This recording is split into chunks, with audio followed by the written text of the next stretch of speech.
Your dictation will start in 3 seconds. 3, 2, 1.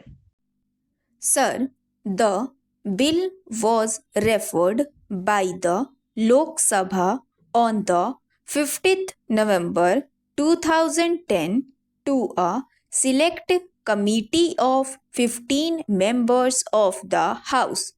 The Select Committee scrutinized the provisions of the bill with reference to the views expressed in various memoranda and representations in the matter from diverse sections of the public and submitted a unanimous report before the Lok Sabha on the 5th December.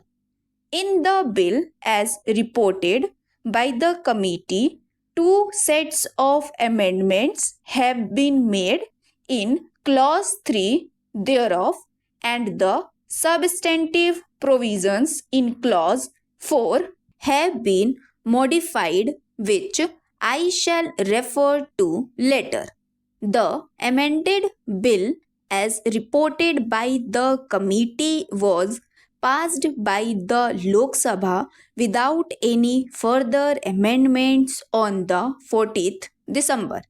Sir, I shall now proceed to explain in brief the purpose of the bill, the salient features of the main provisions, and the amendments made by the Select Committee. As the House is aware, the Finance Acts of 1999 and 2010 have effected a change in the previous system of taxation of profits of companies and the dividends distributed by them. Previously, shareholders were given credit in their assessments on their dividend income for income tax at the rate applicable to companies, as it was deemed that the income tax paid by the company on the profits distributed by it was a payment on behalf of the shareholder.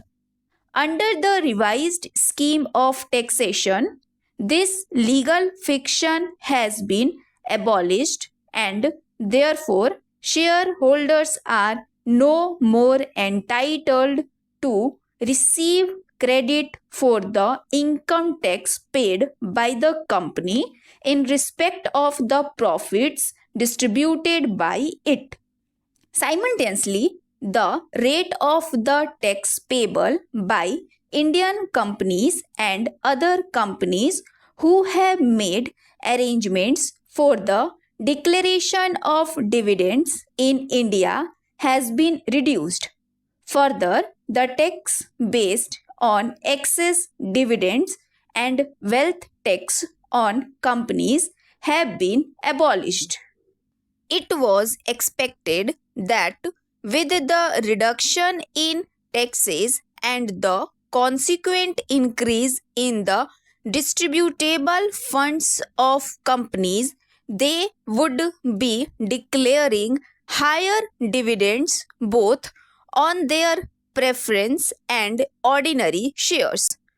The government's intention in this behalf was clarified in the Finance Minister's speech in the Lok Sabha on the 20th April 2010.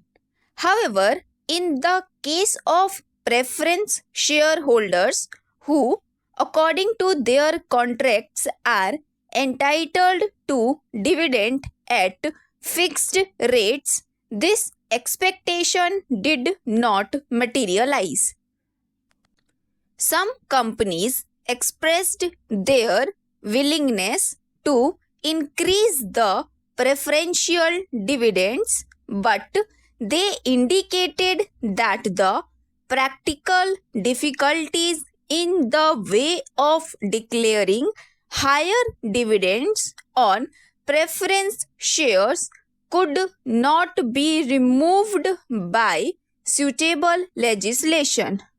In these circumstances, it became necessary to undertake this legislation. The bill provides for a minimum increase in the stipulated dividends on preference shares issued and subscribed for before 1st April 2010, leaving it again to individual companies to pay higher dividends by adopting the usual procedure in this matter. The quantum of increase, as said down in clause 3 of the bill before its amendment by the select committee, was 25% of the stipulated dividend on preference shares free of income tax, that is, shares on which dividend is payable without any reduction by the company for its own income tax, and 7% on shares the stipulated dividend on which is subject to a reduction by the company on account of its own income tax.